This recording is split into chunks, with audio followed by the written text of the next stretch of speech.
take you beneath the surface. Greetings and salutations. My name is Orville Higgins and it's another edition of Fan Central. Talking to the people at the heart of the top sporting stories. Hear from your favorite sportsmen and women and the administrators who work tirelessly to make it all happen. It's live sports talk. I've written an entire article. Yes. Looking at all the major issues every Tuesday at 9 p.m. It's Fan Central.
Thanks for joining us for CVM News at Noon. It's Monday, March 16, 2026.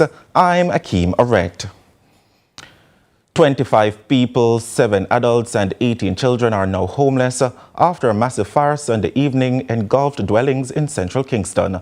Reports are that the fire impacted homes on James Street and Smith Lane. Firefighters from York Park, Rollington and Trenchtown responded to the blaze. Firefighters and residents battled the blaze well into the night. It's unclear as to the estimated loss or the source of the fire. Now, Acting Assistant Commissioner of Area 1, Andrew Wildman, says the department received these reports at approximately 6:44 p.m. Ballistic analysis was a critical part of the investigation into the 2023 killing of Melissa Silvera. According to Superintendent Miguel Bernard, head of the ballistic unit in the Forensic Service Branch, the bullet recovered during the investigation was carefully examined and compared to a firearm belonging to former MP Jolyon Silvera. The analysis involved test firing the gun and comparing the markings from those bullets with the one recovered in the case. Just a few days ago, a two-vehicle collision claimed the lives of 2 people in Manchester, and just last evening, another three-vehicle collision caused a build-up of traffic within the Walderston area in the parish. It is reported that a Toyota Corolla, a Mark X, a Crown were heading downhill while a Honda Fit was coming in the opposite direction when the driver of the Corolla hit the Crown first before making a head-on collision with the Honda Fit. A female who was driving the Honda Fit and her baby were rushed to hospital. The nature of their condition is unsure at this time. The 2 other drivers were reportedly still on the scene after the accident, and there are no reports of fatalities or major injuries stemming from that crash up to news time. Up to February this year, road fatalities were down by 31%, while crashes decreased by 35% compared to the same period last year. Pending any major developments, we will provide details on this story in our further newscasts. We will now take a break here inside the CVM News at Noon, but stay with us more when we come back.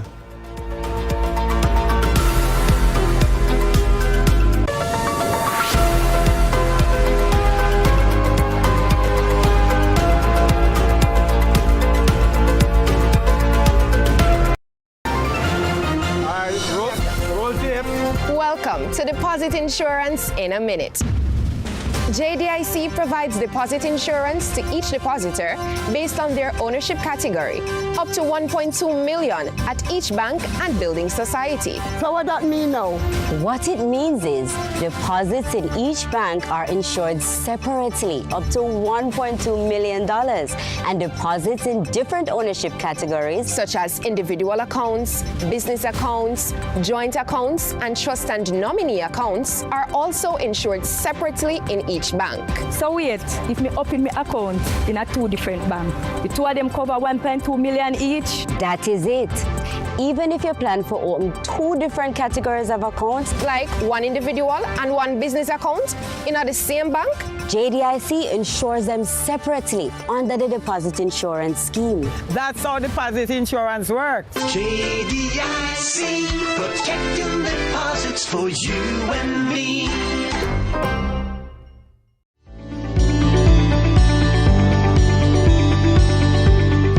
Hi, I'm Landy. Welcome to NLA Connect, the National Land Agency's customer engagement platform. NLA Connect is a simple, user-friendly platform designed to help you share your feedback, get support, and updates about land-related matters. Available 24/7, NLA Connect allows you to share suggestions, comments, and commendations, submit queries and report issues, attach files with your requests, track requests and get real-time status updates, connect with NLA client engagement officers, and provide feedback on the service received by the platform. We're making it easier for you to connect with us. You can access NLA Connect via our website, using the kiosk at any of our offices, or scanning the QR code displayed at our locations. Need any help along the way? Check out our FAQs section. It has all the answers you need in one location. NLA Connect, your voice, our priority.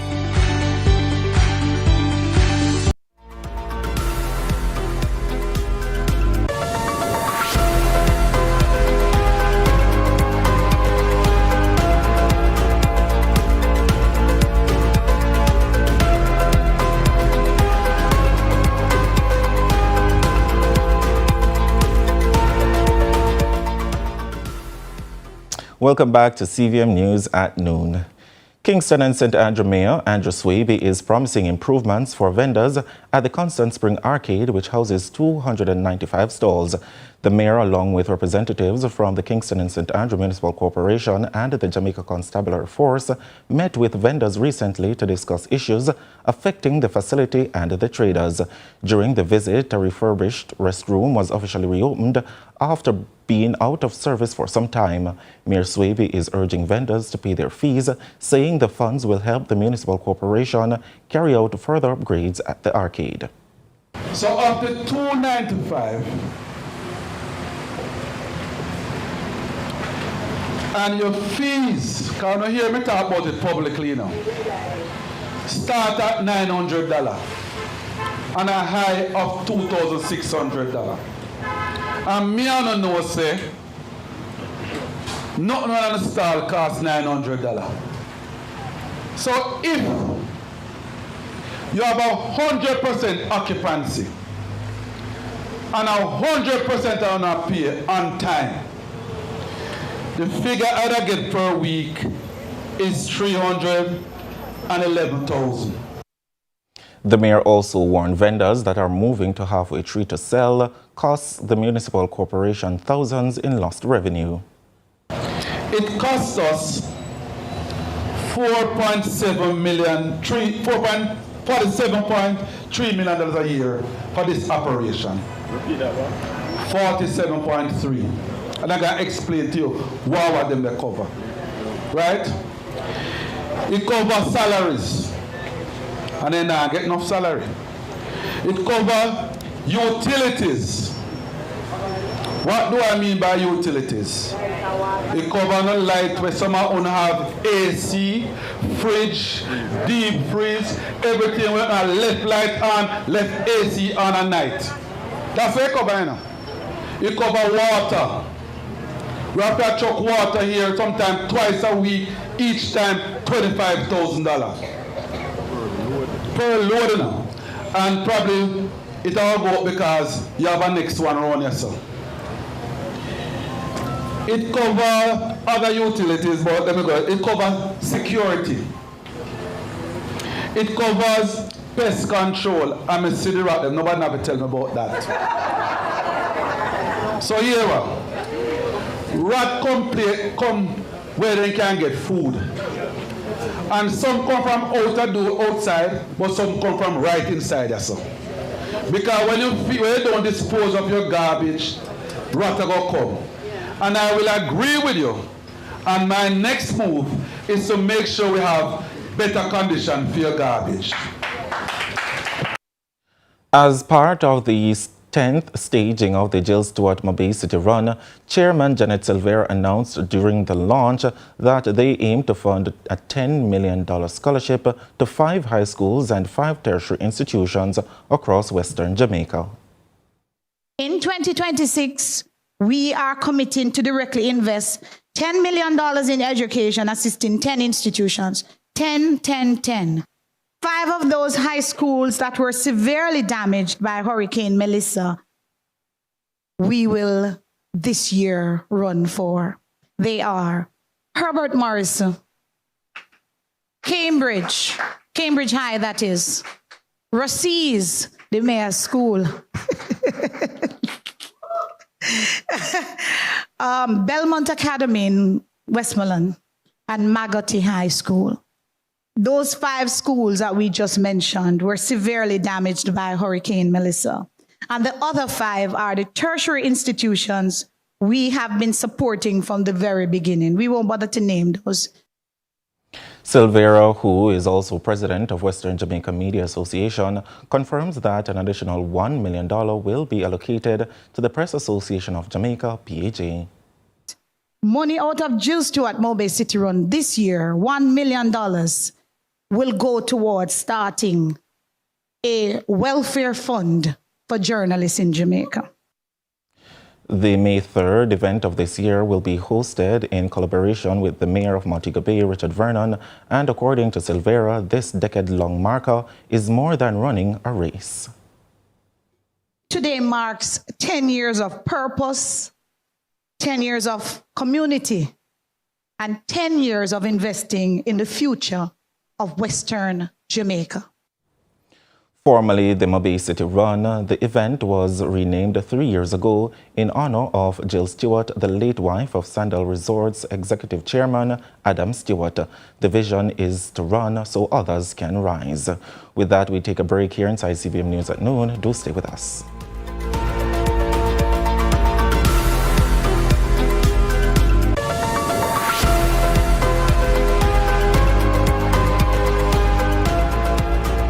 Ready, tech, grow! Business is fast, easy, flexible, and costs less. Oh, entrepreneurs, let's go digital! The Government of Jamaica and the European Union present Digital Jamaica Training Series. Learn how technology grows your business. Choose the right digital tools. Manage your staff, customers, and money digitally. Data security and privacy. Artificial intelligence. We'll be in every parish. Apply online. www.jbdc.net. Log on fast. Digital Jamaica. Powering connectivity for MSMEs. Vitex, the vital solution for all your cleaning needs. Vitex laundry gel, 1 cap it goes a long way. Up to 100 wash and your clothes them right same way. It deep clean so no dirt no odor can stay. Vitex, the vital solution for all your cleaning needs. Vitex disinfect and kill germs, no delay. Vitex dishwashing liquid, with dirt and paint it don't play. Vitex bleach takes all the stains away. Vitex, distributed by Mossen Trading. Let's delve deep into the issues. We'll take you beneath the surface. Greetings and salutations. My name is Orville Higgins, and it's another edition of Fan Central. Talking to the people at the heart of the top sporting stories. Hear from your favorite sportsmen and women and the administrators who work tirelessly to make it all happen. It's live sports talk. I've written an entire article. Yes. Looking at all the major issues every Tuesday at 9 p.m. It's Fan Central.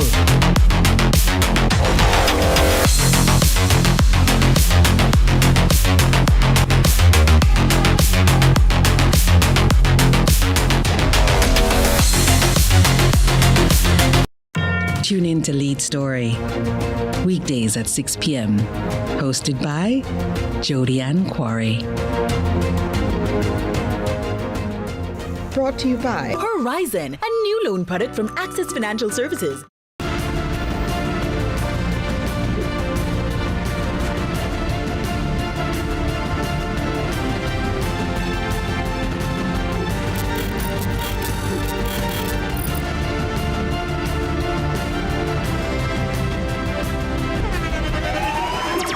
the internationally acclaimed On Stage with Winfred Williams. At a new time, Saturdays at 8 p.m.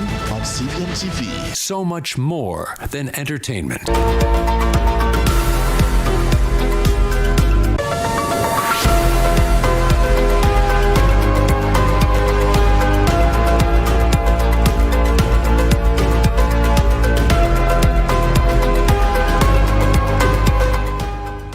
Thanks so much for staying with us. Caribbean politics is entering a new democratic era where many factors continue to drive down participation. That's according to UA Mona's Dr. Lisa Vassiani, who shares voter apathy is not unique to Jamaica. Nika Lewis tells us more.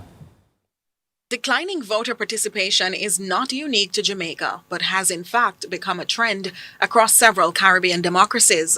Dr. Lisa Vassiani reasons participation in elections across the region has been falling.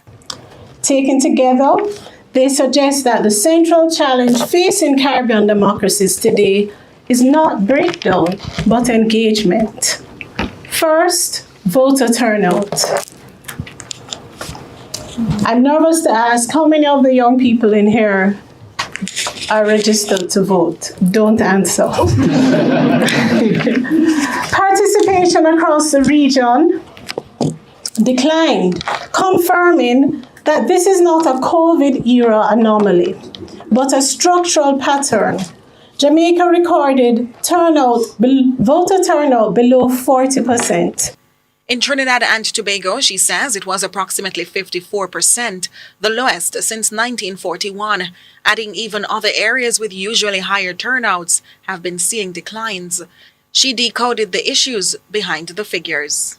Low turnout is not apathy alone. It reflects alienation, mistrust, and a growing perception that electoral outcomes do not meaningfully alter lived political realities.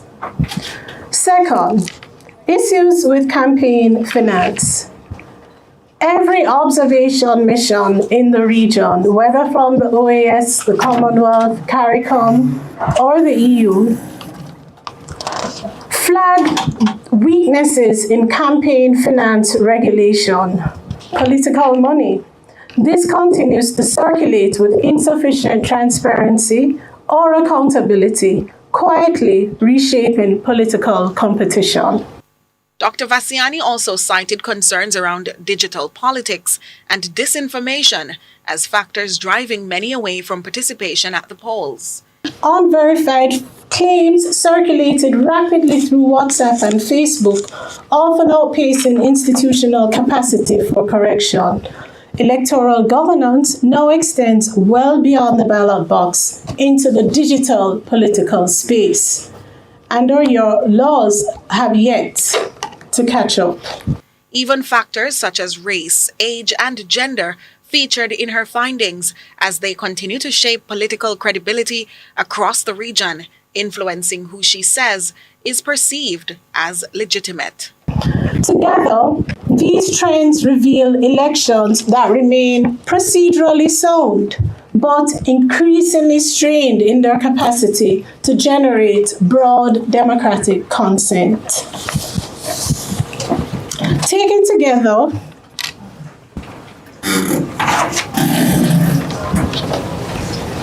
these patterns do not point to democratic collapse. Elections remain competitive, outcomes are largely accepted, and our institutions continue to function. What they point to, however, is a transformation in how democratic consent is produced, contested, and sustained under conditions of heightened visibility and geopolitical scrutiny. She was speaking recently at a UWI Mona seminar on the topic, Caribbean Ballots in a Geopolitical Age Beyond Free and Fair Elections. Nika Lewis, CVM News. In international news, 2 people have died following an outbreak of meningitis in Kent, England, and the BBC understands 11 more in the Canterbury area are in hospital and are seriously ill. Tributes have been paid to one of the victims, Juliet, a year 13 student at a grammar school in Faversham. A 21-year-old university student has also died. We hear more from the BBC.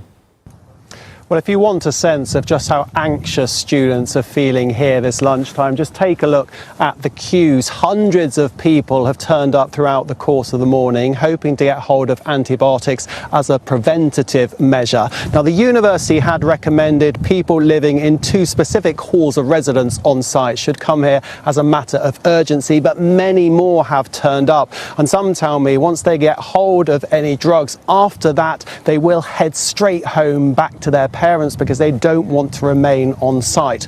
The emotions being felt here shared by a school down the road in Faversham where a year 13 pupil has lost her life. She's called Juliet, described by her head teacher as kind and inspirational. Now, the UK Health Security Agency says it's working with the university here and with the school. Laura Moss now has the latest. Hundreds of concerned students have been queuing since